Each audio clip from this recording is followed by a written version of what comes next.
everybody, DK Guillotine here, and welcome to my review of To Your Eternity. Now, before we go anywhere with this review, this anime is one of the best shows I have ever watched. This show is absolutely incredible. I use the word masterpiece a lot. I call a lot of animes masterpiece. A lot of shows you see right here behind me, a lot of these I would consider masterpiece. Although sometimes I watch a show that even I say is kind of above that. A show that is literally the peak of fiction. This is one of those shows. If you remember in my Q&A video, I said that I thought Attack on Titan and ReZero were the two best overall, highest quality animes I've watched. I would say To Your Eternity is officially my number 3 of that list. This show is an absolute masterpiece. And before you watch this video, because I am going to be spoiling pretty much the entire show in this review, you need to watch this show for yourself. And if you go down a little bit in the description down below, I'm going to have a link to where you can watch the very first episode of To Your Eternity on Crunchyroll's official YouTube channel. This is completely free. It's not on some shady website or anything like that. It's right here on YouTube on Crunchyroll's official channel. It's the first episode, which I'm going to be honest with you, is probably the best episode of the entire show. Take a box of tissues with you though, because you're going to need it. But yeah, go watch the first episode of this show, and then after that, decide whether you would like to watch it or not. Because if you haven't watched it, you do not want to get this experience robbed from you. This show is absolutely immaculate. If you're a fan of anime whatsoever, I would consider this show an absolute must-watch. It's an absolutely breathtaking anime. Please go watch it for yourself. But with that being said, it is now time for me to give my opinions, my thoughts on To Your Eternity. Because the reason I started watching this was because season 2 was coming out, and I did actually have a bit of an interesting thing with this show. I actually originally started watching it dubbed a couple of months ago. I started watching it dubbed because season 2 had been announced or whatever. I don't know, season 2 was coming out. I think the trailer came out or something like that. So I started watching it dubbed, and I didn't really like the dub, so I stopped watching it like 4 episodes in. And then when the season 2 came out, it was like, I'm gonna try rewatching that show subbed because I'm sure the sub is so much better. And yeah, the sub is way better. Don't watch this show dubbed, okay? I'm usually a dub defender, but this show, don't watch it dubbed. I will say I didn't get to the point where Fushi actually talks in the dub, so I don't know what Fushi sounds like in the dub, or even Gugu or anything like that. But for me, the dub was not very good, and I think this is a show that absolutely should be watched subbed. So that is what I'm gonna say about that. But I picked the show back up again because of season 2 coming out, and yeah, I won't be honest, like, I thought the show was really, really great while watching it dubbed, like, from watching the first 4 episodes, I thought it was really great, but I just didn't like the dub, which is why I told myself I would eventually come back to it and rewatch it subbed, so hopefully I could enjoy it better, and yeah, 100% the right move. I kind of wish I hadn't even watched it dubbed in the first place, because I'm sure it kind of tainted a bit of what I loved so much about the first 4 episodes, not getting to watch them in the way they were intended to on the very first watch. Luckily, the best arc of the show, I didn't have that happen with me. I did restart the show subbed, so that is that. But now getting into the actual show of To Your Eternity. First up, I'm once again, huge spoiler warning right here. Big spoilers. We're going through the entire show here. I'm basically just going to give you a piecemeal version of the show and tell you what I thought of just about every arc and just about everything about the show. But like I said, I got everything out of the way. Go down in the description, click that link, watch the first episode for yourself, and then seriously, you really should watch this show for yourself. This is legit one of the best pieces of animations I've watched. So please go do that. And then, hey, if you want to come back, be more than welcome to come back. But let's get into this. My review of To Your Eternity. To Your Eternity kicks off with God putting an orb on Earth. So he casts this orb onto Earth, and this orb is our main character. And what happens with this orb is anything that this thing touches that is not alive, it is able to shapeshift into. So he throws this orb onto Earth, it hits a rock, and it turns into the rock. And then a million years go by, and the rock is basically covered in snow, and then a wolf who's injured dies on top of the rock, and then he turns into the wolf. And then he finds out that the wolf is actually a pet of a boy, and then he goes and lives with that boy for a while, and we get a little bit, and we stare on that, and that's kind of like the first little mini arc of the show is him with this boy. I apologize, I can't remember the boy's name. He's a character that's only in the first episode, so I apologize for that. But yeah, that is what we get in the first bit, and this first episode is, like I said, it's probably the best best episode of the entire show, honestly. Like, the whole show was absolutely phenomenal. It thoroughly had me hooked from beginning to end. But this first episode, I would honestly call its own individual masterpiece in this show. Like, this episode is its own masterpiece, and then the whole show together is also a masterpiece. And the opening is also its own individual masterpiece, but we'll talk about that as well. But this first episode, you have the wolf, obviously, which is our main character, obviously, because of what happened. The wolf goes and lives with this boy, and then this boy goes off to try and find a better life, find a different village. He gets to this village, and the village has been absolutely massacred. Everybody is dead. The whole village is turned into a pile of rubble, and this kid slowly dies as this episode progresses. And we're not talking like slowly. We're talking like throughout the course of this episode, this kid slowly dies. He gets his like leg shattered, or like a bone in his leg shattered. He gets like almost frozen to death in a fucking frozen lake. And then at the end of the episode, he's sitting on this chair and he collapses, and that's how the episode ends. And then we move into the opening, Pink Blood. I fucking love this opening. This opening is in the anime opening Hall of Fame, man. Pink Blood is absolutely incredible. And the most amazing thing about this opening, the thing I love about it so much, the music, the song Pink Blood is absolutely phenomenal. It's incredible. It's like a transcending song. But the thing that makes this opening so effing amazing is the fact that this opening 100% spoils the entire fucking show. Like, literally every huge reveal in this show is spoiled in this opening. So you see the entirety of the show in the second episode. But you watching this, well, at least me, this is how I saw it, I did not guess a single thing, even though I watched the opening every single episode. Because the way this show is presented, there is no way you'll ever be able to tell if this is actually a spoiler or what it's going to do, and it just goes about it in such a brilliant way. Like, if you actually watch the show, if you have watched the show, you will understand what I'm talking about. It's really hard to explain, but like, for example, you have that part where March is all grown up and she has all the stuffed animals around her, right? That's in the opening. But then you watch the show and March dies in like episode 5 or 6, I think. And then you find out that what's going on there is that Fushi, after taking the form of March, can eventually be a full-grown March and all that. It's kind of hard to explain, but it's a really, really, really brilliant thing how this show basically did spoil the entire fucking show in the opening, and yet you still really had no idea that it did until you finished the entire show. It's pretty damn masterful in my opinion, and the opening is just god tier, man. It's incredible the way the song just melds with the animation. It's so beautiful. Honestly, like, seriously, this is like one of my favorite openings of all time. I know I say that like every single time. I know you guys are like, DK, you call every opening you've ever watched one of the best openings of all time. You just go on and on about openings. This time, no, for real, bro. This opening is so effing fucking masterful. Like, seriously, I'm not blowing smoke up your ass this time. I stand by everything I say. When I called Voracity from Overlord an awesome opening, yeah, I stand by that, and every opening I call, I stand by it. But this is legit like one of the best I've ever seen. This opening is just fucking incredible. So we go from that and we go into the March arc, which is this is the first thing. Well, actually, no, this really does kickstart in the first episode. But basically, what we're going to watch with this show is we're going to watch Fushi, our main character. He is going to go to a different area, a different place, a different biome. He's going to meet a different set of characters. There's going to be one central character. We're going to watch him build a relationship with this character, and then we're going to watch that character be horribly killed, and it's going to make you sad. That is basically what's going to happen throughout the entire course of this show. And we are now in the March arc. So introduced to March, which is this little kid in this little village in the forest. And this kid is, we get a couple minutes to build her character a little bit. She's a very likable character. She's a cute little kid. She's not like Anya or Kana cute, but she's pretty cute. And then she is selected by a sacrifice, to be slaughtered by a bear god almost instantaneously. So we're introduced to this character. She is immediately, she is immediately told that she is going to be a sacrifice almost within like 5 minutes of her being introduced as a character. And it's from here that you're just like, oh god, this is the kind of show this is gonna be. It's just gonna fucking crush every ounce of happiness I've ever known, huh? And trust me, good lord, this isn't even the fucking start. Just wait. Oh my god, we're gonna get to it. But March's arc, I think it's really tragic. This one almost got me in tears. It didn't quite. There was only one arc that actually got me in tears, but we'll talk about that.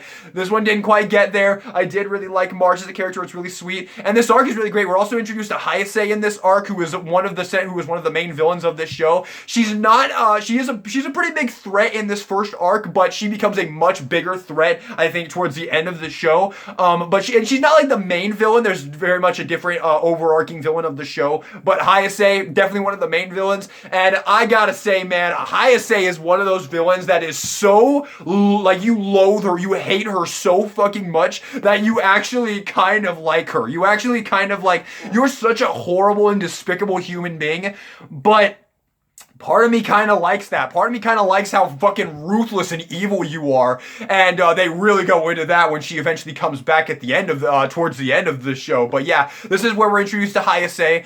And then from here, we basically go on the arc where we have March being taken to be sacrificed. Then we have Fushi. Fushi and March meeting up. And then March actually teaches Fushi a couple things. Because at this point, he's still just a dog, and he's taken the body of the kid from the first episode. And that is basically like his main body. That's the body you see on like the poster and shit with the white hair. That's the kid from the first episode.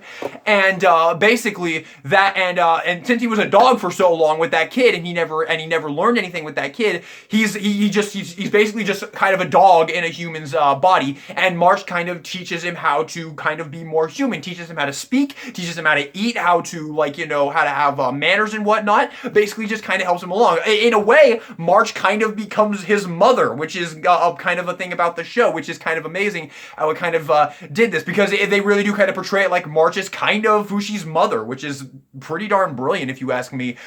Because yeah, she really does teach him pretty much all that, and that's why March is such a important character in the show, and why you're so sad when in a couple episodes she is killed by Hayase by being shot with a fucking arrow. And the thing that made me so sad about this is they give you so much hope that March is not gonna die, and then you watch the next opening and you notice that that's March and she's all grown up, and you're like, oh, she doesn't die, she's actually gonna live. And then you realize that it's actually saying that because Fushi takes her form after she dies. It's like, fuck this show, man. It just doesn't want me to be happy, man. But it can't really argue with how fucking brilliant it is. But yeah, you have that whole thing with March where you have that, and then Hayase locks him up in prison. We get a whole little rigmarole there. Pretty great little prison escape arc, actually. I really liked the fact that what was her name? Parina, the other girl. I really liked that she sharpened the spear and then put the mop head on it, and then when she got confronted by the guard and he was being all pervy and shit, and she just ran and got the mop, and he's just like, what are you gonna do with that? And then the thing just falls into spear, and he's like, oh shit. That was pretty damn cool. But yeah, a pretty cool little prison escape bit. And then we enter the finale of this arc where we're trying to run back. We're escaping with Parina, March, and then Pioran, the old lady, of course. And then we have the moment that we really, like, it felt like it really wasn't going to do it. It felt like it wasn't going to kill March, and then it killed March. Which is kind of like the thing about this show, is it will think your character is safe, and then it will completely crush that hope into a million pieces. So yeah, March gets shot by Hayase with an arrow, and she bleeds out and dies, and Fushi takes her form over, which, like I said, the way that Fushi works is when something dies that he's touched, basically, he can now shapeshift into that person or that thing. So as long as it's not alive, he can shapeshift into it. So he can, like, produce weapons and shit and weapons and food, and he can turn into humans that have died. So he's a touched March. So when she dies, he gets her form. And it's not like he changes into that form completely. He can shapeshift between the forms. He can turn from the wolf from the first episode to the boy to the bear god to March, and then so on and so forth throughout this series, which is what is so amazing about this show. So that is the March arc. It didn't quite get me in tears. It very much came close. It was definitely rough to watch March die. I did think she was a really, really, really great character, but yeah, it didn't quite push me over the edge. Like, we'll talk about it. We'll talk about it. Oh my God, you know what's coming up if you've seen the show. But from there, we enter the Gugu arc. And if you're watching this and you haven't watched the show, you're like, DK, what the fuck are you talking about? Why is it called the Gugu arc? Gugu is our next central character, and Gugu is my favorite character of the show, and dear God, this arc broke me. This arc broke me. Like, the March arc was great, the first episode was great, but this arc legitimately fucking broke me. Oh God, this arc is, oops. This arc is, let's just get into it. So Gugu is our new central character. Fushi meets this other group, although we follow Gugu for the first couple episodes of this arc. Gugu is this little kid who grew up with his brother. They are saving money, and then they have basically this little box that they're saving money in because they have a pretty shitty life. They have a shitty little home. They have shitty little jobs. They get paid like dirt, and then his asshole brother steals all the money and leaves him on his own. And Gugu is the purest fucking soul you have ever seen in your life. This kid could not hurt a fly. He is the most saint. He is the biggest saint the world has ever seen. This kid is just. He's flawless. He's a flawless human being. Gugu is what every human being wishes they were. He is just the purest little snowflake to ever exist ever. And he was pretty much instantly my favorite character of the whole show, and he just gets better and better throughout this arc. And oh God, let's just get into it. I don't want to talk about it. It's gonna make me sad. Dude, look. If you're watching this still and you've ignored all the things I've said up to this point, DK, I don't care about anime. I'm just gonna watch you because I like you, bro, or whatever like that. Whatever your reasoning is, I'm gonna be honest with you. Me just telling you Gugu's arc is gonna have some effect on you. Like, everything I'm about to tell you is actually what happens to this poor fucking kid in this show. So, you have been warned, okay? Here we go. So, Gugu's arc, he gets all of his money stolen by his brother, and he gets abandoned by his brother. And then, Gugu finds himself in a situation where there is this gigantic tree that is rolling down a hill at a person that he has met before, that he has developed a relationship with. This person is sitting at the bottom of this hill, getting like a flower basically, and this tree is hurtling towards her, and he knocks this person out of the way without her ever seeing that he knocked her out of the way. The tree misses her and then crushes Gugu's face. Gugu does not die, however.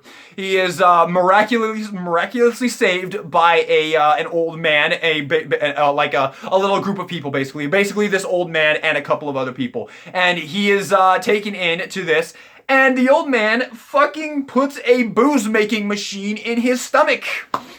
Yeah, so he saves him. He has this horribly like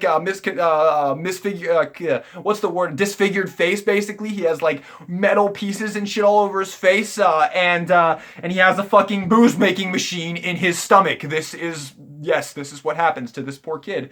And he wears this mask now, and then a couple episodes we have to watch Gugu be tortured by these fucking horrible villagers. Basically, they really kind of torment him. They tear his mask off, they throw it in there, they call him a monster because of the way he looks, and basically you just have this poor kid who's never done a single thing wrong in his entire life, this pure little snowflake, having just the most despicable thing ever happen to him, and you have to watch it all. And they don't cut away, and they don't fucking hold back. You have to watch it all, and it is devastating. Like, seriously, he is the best character in this show. I love him so much. I'd buy a Gugu figure in a heartbeat, dude. Seriously, I love him so much. And you have to watch all of this happen to him. Everything I'm telling you is what happens to this fucking kid. And there's probably some more I'm forgetting too. He is tormented by this village. His brother abandons him. Oh, there's also the fact that the girl that he saved at there is also the girl that he's in love with. And she never saw that he was the one that pushed her out. So to her, he's nobody, basically. He knows that he's the one who saved her, but she doesn't know that, and he never ever brings it up because he's way too pure to do that. He's such a nice, perfect fucking human being. So he is also living with all of this other things that I'm telling you about, and he also has that on top of it, and she also likes Fushi as well and not him. Oh God, it hurts too much, man. Gugu, I literally have tears in my eyes. I love Gugu so much. And This is To Your Eternity, so obviously we enter the final bit of this arc, and we have the, I guess I should probably tell you, I haven't even talked about that yet, the Nokers, the main villain of this series, these little, like, I forget, what are they even called? These little organisms, basically, they're like the Flood from Halo. They kind of infect corpses and living people and kind of reanimate them, and they can do, like, trees and shit as well. It's a really cool villain, honestly. Like, it's super, super cool the way it works. They, like, get into your body and, like, take you over. It's really, it's kind of freaky, it's kind of body horror-ish, honestly. That's the main villain of the show. They do introduce that in the March arc. I did forget to mention that. We're introduced, but we do that with Gugu in the final little bit of this arc, and Gugu gets buried by a fucking boulder and is holding the boulder above, like he's over the girl that he loves, the same girl I've been talking about, Reen, and she is looking at him while he is like over her, and this boulder is slowly crushing them, and then you cut to Fushi fighting the Nokers, and then Fushi turns into Gugu, and you, the audience, know exactly why that happened. He ends up saving Reen. Reen is saved because of Gugu, because Gugu is just the best thing ever. But Gugu has been killed. I was crying. I was crying like a little fucking bitch, dude. I loved Gugu so much. He was my favorite character. He was my favorite character of this show.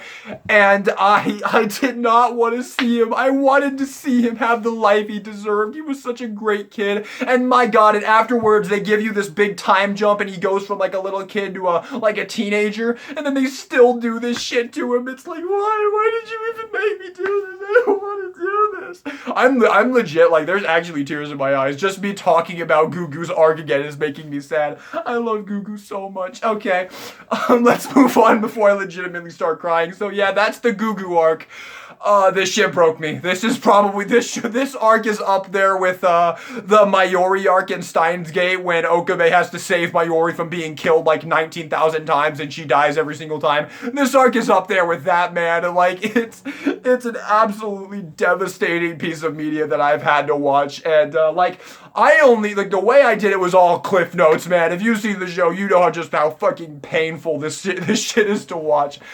But we go from Gugu's arc into the final arc of the show, the Jananda Island arc, where we are introduced to Tonari and our final little group of characters, Tonari and her little group. There was Upa, Mia, Uroi, and then I forget the other boy's name. But that's kind of our new little cast of characters. And they're on this little island, which is kind of like this like prisoner island kind of thing.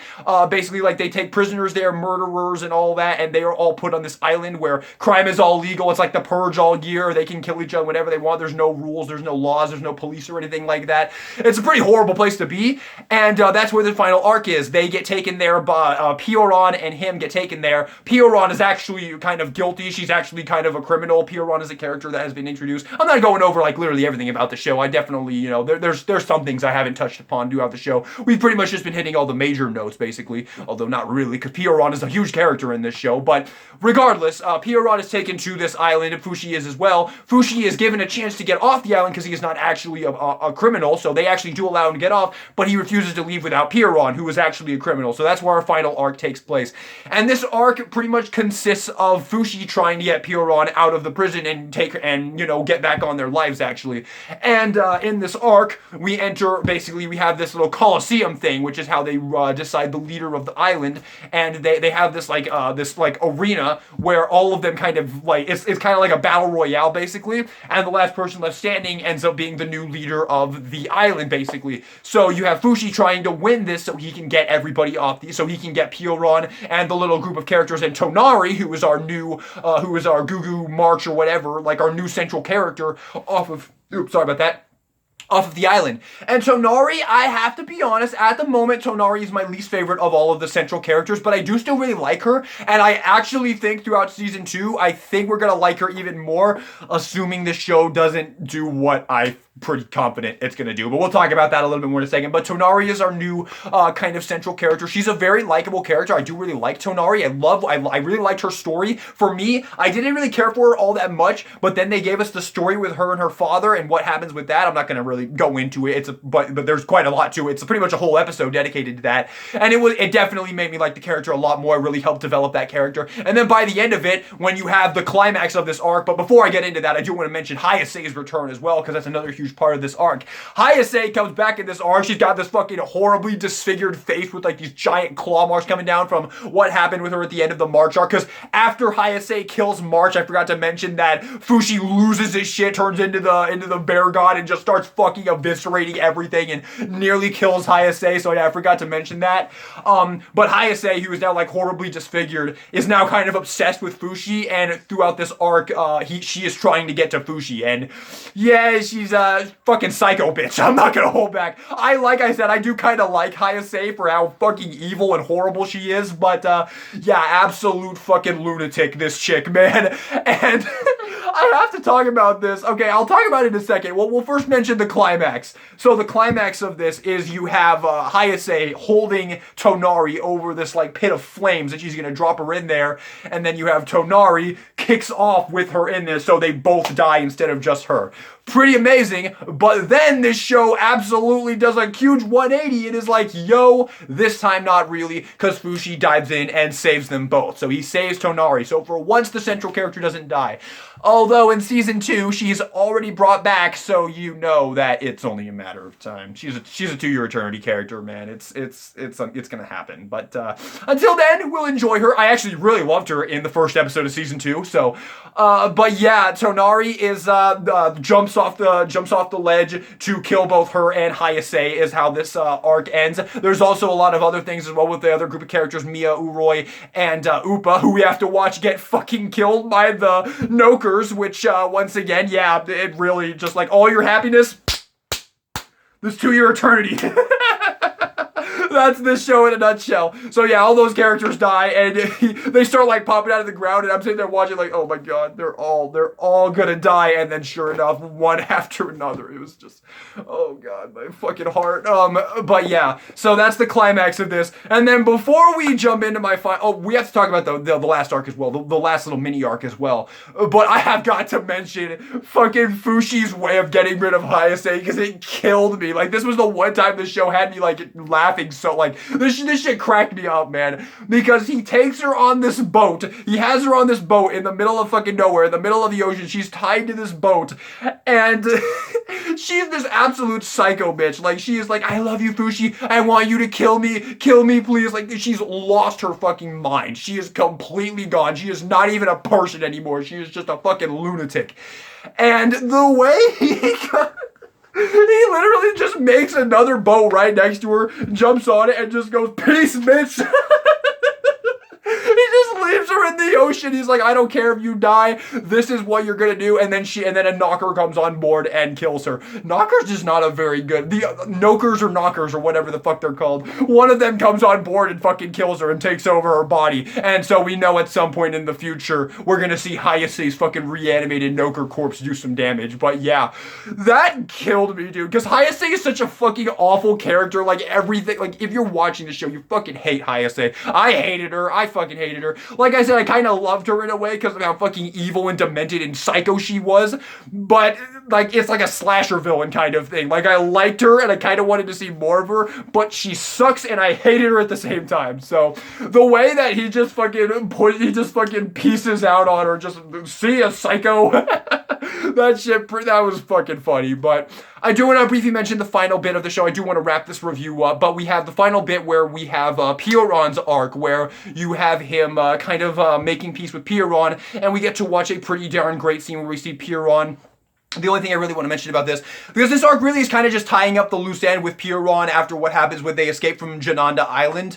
But I really like the ending of this arc, where we get to see where Pioron decides to reincarnate herself to be more useful to Fushi, and you get to see this little bit where she is young again. And another thing about me saying that the opening spoils the whole show. You have that little bit in the opening of the girl walking with like the purple hair, and you're like, who is that character? We never saw that character. And then the final episode, you figure out that it was Pioron. It's like, it's young Pioron. So again, just really extraordinary things about this fucking show that just blow your mind when you realize it's like, oh my god, they literally spoiled that in the fucking opening. So yeah, that is the final arc. I know I didn't really touch much about that, but if you want to know more, go watch the fucking show, dude. But yeah, that is the final arc of the first season of To Your Eternity. Season 2 is airing right now. I am fully caught up. I will be watching along with all of you. I think the show's a fucking masterpiece. I think To Your Eternity is one of the best animes I've ever watched. I would give the show easily an S plus, maybe even an S plus plus, honestly. If I'm being honest, like I said, Attack on Titan and ReZero are what I would consider the highest quality, best animes I've watched currently. I think at some point, To Your Eternity may have a small chance of being bumped up to number 2. Like, ReZero is a fucking masterpiece and I love it to death, but this show really, really, really blew my mind, man. The way it just goes about this, how beautifully tragic it is, man. It's incredible. And the opening, good God, man. One more thing I want to say. I usually hate when animes don't change their openings, when they don't change their openings, because it kind of gives me like a sense of laziness. That's one thing I don't like about Hunter x Hunter, is that, this may be a hot take, but Departure is like a B- opening for me. Like, it's not bad. It's okay, but I don't need to hear it 150 times. I'm just gonna say it. I'm sorry. But yeah, but this time, I actually don't mind, because Pink Blood is such a fucking banger. So I'm actually kind of fine with it this time. I hope at some point, if the show does keep going, because we're on season 2 right now, I don't know how long it's gonna be going for, but maybe if it gets to a certain point, maybe they should switch up the opening. Maybe at like episode 50 or something like that. I don't know. That's just my final little thing, but I think the show's absolutely incredible. I have next to no flaws. Honestly, the only flaw I can really think of to say with the show is I didn't get enough time with Gugu. Gugu was my favorite character of the show. I loved him to death. I wanted to see more Gugu after the time jump, because you get the time jump with Gugu, and he gets this new helmet with this fucking flamethrower mouth. It's so badass and awesome, and they just kill him in the next episode. It wasn't fair. Okay. So there you have it. That is my review of To Your Eternity. Like I said, this is one of the best animes I've ever watched. If you guys haven't watched this show, go do yourself a favor. Go watch this show. Like I said, link in the description down below to watch the very first episode. Please tell me you didn't fucking watch this whole video, though, before watching the show. Good Lord. I really hope you guys don't have the experience of watching this show for the first time taken away from you. So there you have it. Thank you all so much for watching this video. Hope you enjoyed it. If you did, maybe give me a like, subscribe for some more anime content in the future. And this is DK Guillotine, signing out.